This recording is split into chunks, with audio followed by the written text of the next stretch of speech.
Hello guys. तो आज की जो है मेरी वीडियो वो है documents required for NEET counselling. देखो, डॉक्यूमेंट जो है आपने रेडी रख लो, क्योंकि कुछ ही दिन में जो है काउंसलिंग स्टार्ट होगी और काउंसलिंग के टाइम जो है बहुत कम टाइम मिलता है फिर उसमें डॉक्यूमेंट्स रेडी करने में। तो अपने डॉक्यूमेंट्स जो है प्रिपेयर्ड रखो।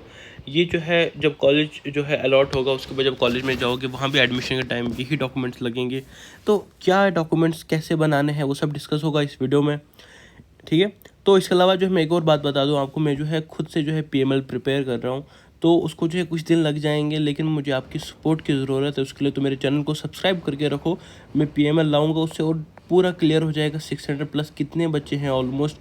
मतलब उसमें जो है 90% जो है मैं आपको बता दूंगा क्या है कट ऑफ, क्या रहेगा, कितने बच्चे 600 प्लस होंगे। तो सब बातें होंगी, मेरे इस चैनल पे बने रहे। अभी जो है मैं आप बात करूं काउंसलिंग की, तो देखो मैंने ऑफिशियली नोटिस लाया हुआ है, जीएमसी राजौरी का नोटिस है ये। हम बात करें डॉक्यूमेंट्स की, तो डॉक्यूमेंट्स जो है वो ओरिजिनल होने चाहिए, ठीक है। डॉक्यूमेंट्स जो है ओरिजिनल होने चाहिए। और जितने भी डॉक्यूमेंट्स निकालो, मैं अभी आपको एक बात बता दूं कि 2 से 3 कॉपीज जो है डॉक्यूमेंट्स की रख लेना अपने पास, ठीक है। अब देखो क्या क्या डॉक्यूमेंट्स लगेंगे और लास्ट में बात होगी एफिडेविट्स की। ये जो है ये मैं एंड पे बात करूंगा। पहले मैं जो है 13 पॉइंट डिस्कस करूँ और ये कैसे बनाने हैं सब मैं आपको बताऊंगा इस वीडियो में। देखो, सबसे पहले फाइल कवर रखो जिसमें सारे डॉक्यूमेंट्स रखोगे आप, ठीक है। एडमिट कार्ड जो है अपना डाउनलोड करके रखना, अपने पीडीएफ अपने पास रख लेना, क्योंकि एंड पे जो है घूम जाता है, किसी को नहीं मिलता है या किसी को जो है अपना रिजल्ट कार्ड घूम जाता है जिसकी वजह से एडमिट कार्ड नहीं निकलता है। तो ये जो है एडमिट कार्ड अपना अपने पास रख लेना, अपने पीडीएफ, ठीक है। तीसरी बात जो है डेट ऑफ बर्थ सर्टिफिकेट, मतलब 10th 12th का मार्क्स कार्ड अपना जो है वो अपना प्रिपेयर रखना, ठीक है। उसके बाद जो है प्रोविजनल सर्टिफिकेट जो है 10+2, मतलब स्कूल से आपको प्रोविजनल सर्टिफिकेट मिलेगा तो वो भी जो है स्कूल से मिलेगा, तो वो भी प्रिपेयर रखना, उसकी 2-3 कॉपीज़ रखना। उसके अलावा जो है ओरिजिनल डॉक्यूमेंट्स भी अपने पास रखना, ठीक है।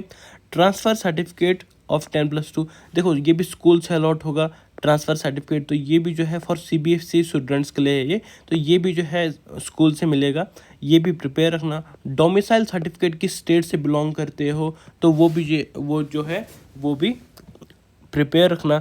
उसके बाद जो है कैटेगरी सर्टिफिकेट, आप किस कैटेगरी से बिलोंग करते हो। अगर आप ओपन मेरिट से, फिर तो आपको कोई कैटेगरी की ज़रूरत नहीं है। आप जो कैटेगरी से बिलोंग करता है कोई भी, वो जो है अपने रिस्पेक्टेड जो है कैटेगरी जो है उसका मतलब वो जो है ओरिजिनल डॉक्यूमेंट जो है प्रिपेयर रखे।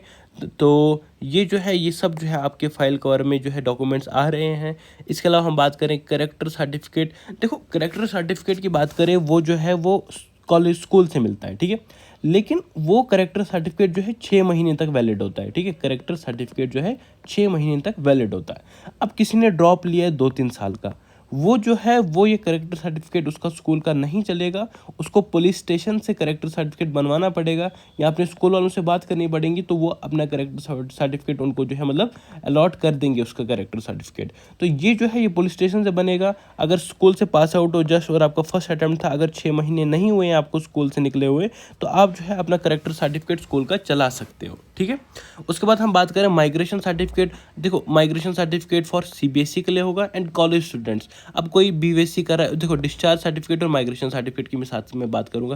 देखो कोई बीवीएससी करता है, बीडीएस करता है, बीएससी करता है और वहाँ से नीट की प्रिपरेशन स्टार्ट रखता है, तो उसको जो है उस कॉलेज का जो है डिस्चार्ज सर्टिफिकेट लेना है, ठीक है। उस कॉलेज से, जिस कॉलेज में वो पढ़ रहा है अभी, जो है पार्शियल ड्रॉप जिसने लिया है, कहीं से डिग्री ले रहा है अपनी, तो वो जो है डिस्चार्ज सर्टिफिकेट वो कॉलेज जो है उसको अलॉट करेगा, उसको वो कॉलेज से लेना है। और वो जो है एडमिशन के टाइम पे जो बहुत ज़रूरी बन जाता है, ठीक है। और वो भी ओरिजिनल होना चाहिए कॉलेज का, ठीक है। उसके बाद हम बात करें मेडिकल फिटनेस सर्टिफिकेट, ये जो है ये बीएमओ देता है बना के, सीएमओ देगा या कोई भी लोकल मतलब कहीं जहाँ से आप रहते हो वहाँ का जो एमओ है वो जो है आपको मेडिकल ऑफिसर जो है मेडिकल फिटनेस सर्टिफिकेट आपको दे देगा, ठीक है। उसके बाद हम बात करें इनकम सर्टिफिकेट ऑफ पेरेंट्स, देखो अब जो है कोई कैटेगरी होती है, ओबीसी रख लो, किसी को है आरबीए है, किसी को ईडब्ल्यूएस किसी को, तो इनको जो है इनकम जो है 8 लाख से कम होनी चाहिए, तब जाके ये सर्टिफिकेट बनते हैं, इसलिए जो है इनकम सर्टिफिकेट मांगते हैं। तो इनकम सर्टिफिकेट जो है ओरिजिनल होना चाहिए पेरेंट्स का, ठीक है। इसमें जो है फ्रॉम ऑल सोर्सेज कहाँ कहाँ से इनकम आती है, ठीक है। एफिडेविट्स की हम एंड पे बात करेंगे। तो ये जो है डिमांड ड्राफ्ट देना पड़ता है कॉलेज में, 26,250 का ड्राफ्ट देना पड़ता है टू द रिस्पेक्टेड प्रिंसिपल, जो भी रिस्पेक्ट, देखो ये है जीएमसी राजौरी का total documents required for NEET counselling, ठीक है।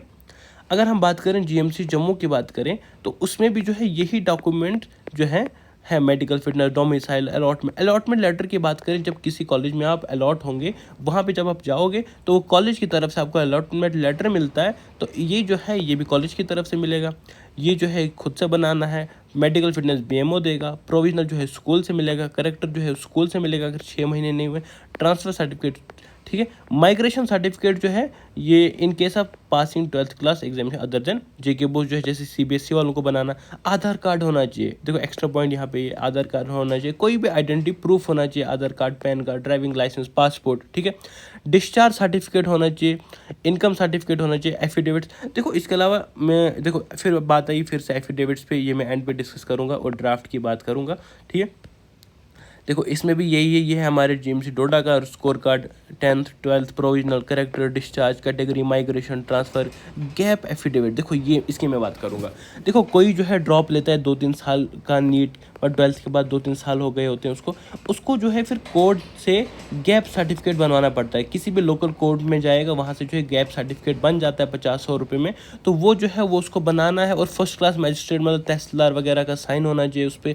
तो यही चीज़ जो है गैप सर्टिफिकेट लगता है जब मतलब कोई भी ड्रॉपर जो है एडमिशन करवाना चाहता है किसी कॉलेज में, तो इसके लिए जो है गैप सर्टिफिकेट लगता है। और जिसको भी गैप सर्टिफिकेट बनवाना पड़ता है वो जो है उसका कंफर्म है कि उसको करेक्टर सर्टिफिकेट भी बनवाना पड़ता है। वो मैं अपनी बात करूं तो मैंने पुलिस स्टेशन से अपना करेक्टर सर्टिफिकेट बनवाया, तो ऐसे ही जो है सबको कहीं स्कूल या पुलिस स्टेशन कहीं नियर बाई वहाँ से बनवाना पड़ता है, ठीक है। यही ड्राफ्ट की बात। और जो है फ़ोटोज़ जो है 4 से 10 जो है अपने पासपोर्ट साइज़ फ़ोटोज़ जो है अपने पास रख लेना, ये भी इंपॉर्टेंट पॉइंट इसमें एक्स्ट्रा है। उसके बाद डोमिसाइल सर्टिफिकेट तो था, आधार कार्ड था, इनकम था, बोपी, मेडिकल फिटनेस सर्टिफिकेट। ये जो है बेसिक रिक्वायरमेंट है फॉर एनी एडमिशन इन, मतलब कोई भी जीएमसी में एडमिशन लेनी हो तो यही जो है ये डॉक्यूमेंट्स रहेंगे। आप बोल रहे होंगे ये 22 का है तो आप बदलेगा, नहीं ऐसा कुछ नहीं। ये जो है बेसिक डॉक्यूमेंट्स जो हैं और कैसे बनाने हैं वो भी मैंने बता दिया आपको। इसके बाद देखो एफिडेविट्स की बात करें आज। देखो एफिडेविट्स में यही है कि ये जो है मैं आपको बता दूं, एफिडेविट्स जो हैं वो बनते हैं लोकल कोर्ट से कहीं से भी। जैसे आप राजौरी आओगे, डोडा आओगे, जम्मू में आओगे, वहाँ का जो कोर्ट है वहाँ पे जाओगे, आपको जो है वहाँ एडमिशन के टाइम जो है ये आपको देंगे बना के 100-200 रुपये में। जो है आपके ये एनेक्सेस सब रेडी होंगे, सब एफिडेविट्स रेडी होंगे। एक होता है खुद का एफिडेविट, एक होता है एफिडेविट बाय द पेरेंट, ठीक है। ये जो है एक और बात होती है कि बॉन्ड की बात होती है। देखो हमारे यहाँ कॉलेज में जो है बॉन्ड नहीं होता है, तो जैसे सिक्किम्स में शायद बॉन्ड है, तो बॉन्ड का ये होता है कि फिर बॉन्ड के लिए भी अलग से एफिडेविट बनाना पड़ता है। इसके अलावा जो एफिडेविट बनाना पड़ता है एंटी रैगिंग का, कि हमारा बच्चा जो है वो रैगिंग नहीं करेगा, ऐसा सब, तो उसमें पार्ट नहीं होगा उसका, अगर हुआ तो कॉलेज जो है स्ट्रिक्ट एक्शन लेगा उस पर। ये सब जो एफिडेविट्स में बातें होती हैं, affidavits by parent, affidavit by students, उसके बाद एंटी रैगिंग। तो मैं आपको बता दूं एक क्लियर पॉइंट्स की कौन कौन सी इंपॉर्टेंट पॉइंट्स है जो होना चाहिए आपको, ठीक है। इसमें जो है देखो गैप सर्टिफिकेट जो है वो कोर्ट से बनेगी, जो मैंने अभी आपको कहा। दूसरी मैं कहूँ एक बात, तो नीट एडमिट कार्ड जो है वो डाउनलोड करके रखना।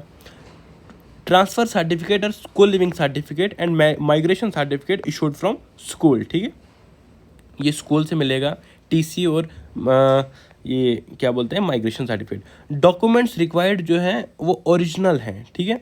2 से 3 कॉपीज़ जो है इन डॉक्यूमेंट्स की जो है ज़ेरॉक्स निकाल के रखना अपने पास। इसके बाद करेक्टर सर्टिफिकेट जो है वो स्कूल से ही मिलता है, लेकिन अगर किसी ने गैप लिया हुआ है 6 महीने से ज़्यादा, तो उसको जो है पुलिस स्टेशन या कहीं स्कूल से ही जो है फिर से बनवाना पड़ता है फिर से।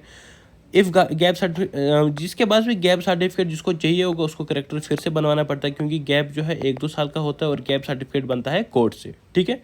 रजिस्ट्रेशन की डेट जो है, मतलब देखो अब देखो एक इंपॉर्टेंट बात बोलूँ कि काउंसलिंग इतनी ही इंपॉर्टेंट है जितना जो है नीट एग्ज़ाम, क्योंकि किसी को जो है रजिस्ट्रेशन जो है भूल जाती है करनी, तो वो जो है एक बार अगर जेके बोपी की साइट बंद हो गई तो कुछ भी कर लो, अगर किसी के 700 भी मार्क्स हैं तो वो 0 के बराबर है अगर आपने रजिस्ट्रेशन नहीं की फॉर पीएमएल।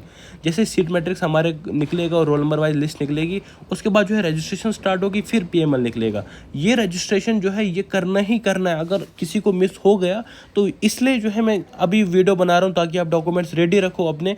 इसके बाद हम बात करें जिसका कैटेगरी सर्टिफिकेट, देखो जैसे कोई बोल रहा है कि मेरा ओएससी था कैटेगरी सर्टिफिकेट तो अब ओबीसी हो गया, क्या उसको ओएससी से ओबीसी बनाना पड़ेगा? नहीं, ऐसा कुछ नहीं है, वो भी वैलिड है। स्टिल अगर आपको लग रहा है कि नहीं मुझे नहीं इसकी बात पे यकीन हो रहा, तो आप किसी साइबर वाले से पूछ लो, आप किसी तहसील में जाओ, कोई नियर बाई जो जहाँ के हो वहाँ की तहसील से पूछ लो, आपको पता चल जाएगा, ठीक है। Income required for OBC, RBA, EWS जो है इन तीनों के लिए इनकम रिक्वायर्ड है, ठीक है।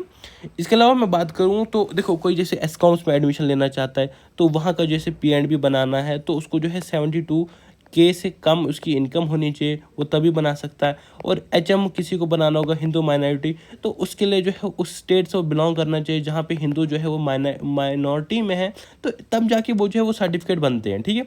जैसे HM जो है वो कहीं साइबर कैफ़े वाले से पूछो, तहसील में जाओ तो वहाँ से जो है ये चीज़ें बन जाएंगी, ठीक है। इसके अलावा मैं बात करूँ तो नेक्स्ट वीडियो में जो मैं ला रहा हूँ, मैंने कहा पहले भी कि मैं 600 प्लस कितने बच्चे हैं, गर्ल्स भी बॉयज़ भी, तो वो उस पर मैं लिस्ट लाने वाला हूँ पूरी। तो उसके लिए जो आप मेरे चैनल को सब्सक्राइब करके रखो ताकि आपको लेटेस्ट वो जो है लिस्ट मिल जाए। PML से पहले पहले आप क्लियर हो जाओगे कि कितना कट ऑफ जाएगा, मैं सब बता दूंगा। और मैं नेक्स्ट वीडियो इन्हीं चीज़ों पे ला रहा हूँ। अब कट ऑफ पे, हॉरिजॉन्टल रिजर्वेशन का कट ऑफ क्या होगा, मैं सब बातें डिस्कस करूँगा अपने इस चैनल पे। तो अगर आपको देखनी है मेरी वीडियोज़, अगर पसंद है तो प्लीज़ चैनल को सब्सक्राइब करो। Wish you all the best, thanks for watching, this is all for today, so do subscribe to my channel and bye.